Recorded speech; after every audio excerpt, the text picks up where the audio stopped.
So we're back to our discussion on the organic compound reactions.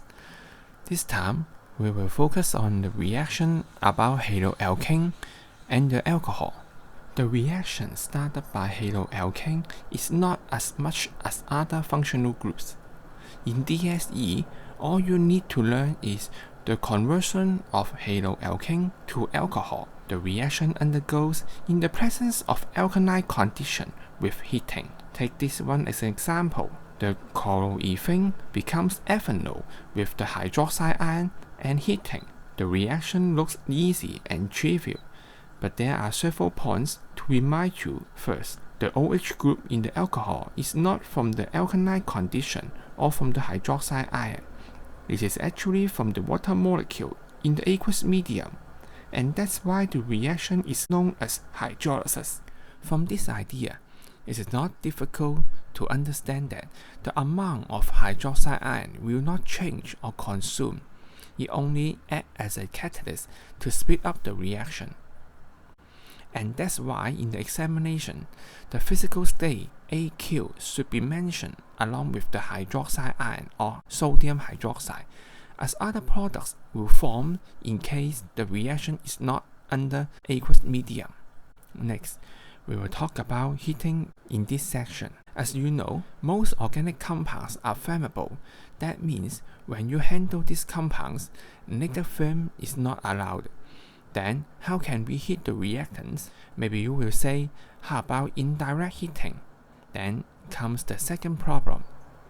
As all of them have low boiling point, at least compared with those ionic compounds, they are volatile or become vapor easily. As the result, all the reactant may lose before the reaction undergoes. How can we heat the reactant but not allow them to go? Here, we introduce a new experimental technique, something we call reflux, and this is how the setup looks like. At the bottom, we can use Bunsen burner or electrical mantle to provide heating. Then, we can either use water bath or anti-pumping granules to ensure there is even and smooth heating. During the process, the reactant becomes vapor and rising up. Then, the vapor will touch the condenser, which have a cold surface. As the vapor condense and drop back to the flask, the reactant can keep heating without any loss. But students should be aware that the top of the condenser should be open, as the air inside the apparatus will expand and escape during heating. Heating a cold system will receive 0 mark in the examination, since there is no reactant vapor comes out, so they won't catch fire or any risk in losing reactants. And the setup is so important that every student should memorize this and able to join in the examination. Our next focus will be the alcohol. In a few minutes before, you have learned how to turn haloalkane into alcohol, but how to do the reverse process? This is not an easy task because we are going to break a strong CO bond and replacing a weaker CH bond where X stands for most halogen atoms. This reaction is called substitution with halide. The simplest method is heat the hydrogen halide gas HX with alcohol and you will get haloalkane. Depends on the halogen you want. We have HCl, HBr, and HI for you to choose, but all of them should be in pure gaseous form. Aqueous solution will not be accepted. The next problem is, where does this HX gas comes from? In the chapter about redox reaction, we can get the answer. With concentrated sulfuric acid, sodium chloride solid will turn into HCl gas. However, we cannot produce HBr or HI with similar manner. This is because both of them are more powerful reducing agent, and they will have redox reaction with concentrated sulfuric acid. Bromine and iodine will be formed according to the green equations. The problem can be solved easily by using concentrated phosphoric acid instead, which doesn't have any oxidizing power. Another way to produce haloalkane is using pH3 with the chemical equation shown here. The way we produce pH3 is so trivial. Just react phosphorus with halogen like this. The reaction looks easy. However, because pH3 are unstable, we will not prepare it directly. Instead, we will put phosphorus, halogen, and alcohol all together in the round bottom vase. During the reaction, pH3 will form first, then react with alcohol to form haloalkane. From the production to consuming, we haven't handled pH3 throughout the process. This technique is called in-suit. The method mentioned above is suitable for all haloalkane, and I will introduce two more methods, which is for synthesis chloroalkane only. The first one is using PCl5. From the equation, HCl is formed during the reaction, which is a steamy film. The observation is so impressive that PCl5 can be used as a test for the presence of OH group.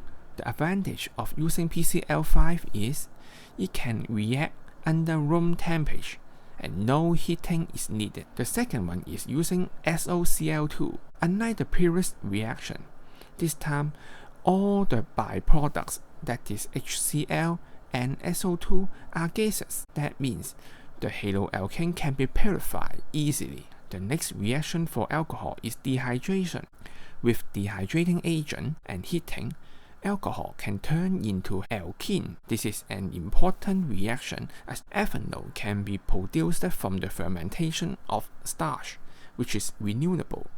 Dehydration can provide unlimited source of alkene, which is the raw material for making plastic. We have two major dehydrating agents.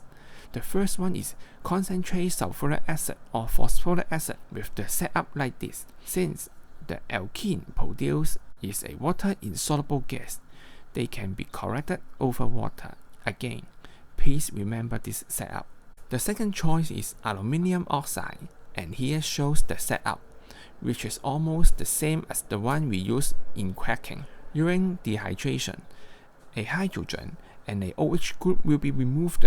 For a symmetry alcohol like this, there are two possible products. In this example, either Bil1-ene or Bil2-ene will be formed. So which one will be the major product, and how can we predict the result?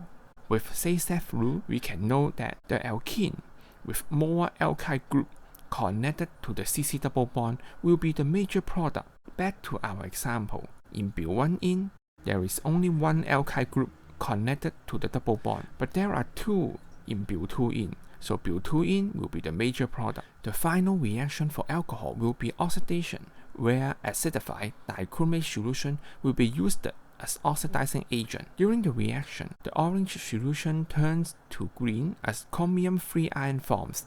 And don't forget, heating or reflux is needed. First, we should learn how to separate alcohol into three types. Depends on the number of carbon chain connected to the carbon atom that bond to the OH group. We have primary alcohol, which contain 1 or 0 carbon chains, or secondary alcohol, which contain 2 chains, and tertiary alcohol, which contain 3 chains bonded to the carbon with OH group. They behave different in the oxidation. The primary alcohol become aldehyde first and become carboxylic acid after further oxidation, and the whole process is a one-way non-stop reaction. So how can we obtain aldehyde from the reaction? The answer is using distillation, and this is the setup. With no hydrogen bond exists, the boiling point of aldehyde will be lower compared with alcohol or carboxylic acid. We can heat the reaction mixture with temperature below the boiling point of alcohol. Then the aldehyde will become vapor, moves into the condenser, and removed from the reaction mixture. With limited oxidizing agent will further rise up the yield of aldehyde. The oxidation for secondary alcohol will be simpler. It becomes ketone and have no further reaction anymore. And the tertiary alcohol will not undergo oxidation easily. Sometimes we just call them resist oxidation. So what is the daily use of oxidation of alcohol? Besides making vinegar, again, drunk driving will be the answer. In order to measure whether the driver is drunk or not, the police will use an electronic device called breathalyzer, and here shows how it works.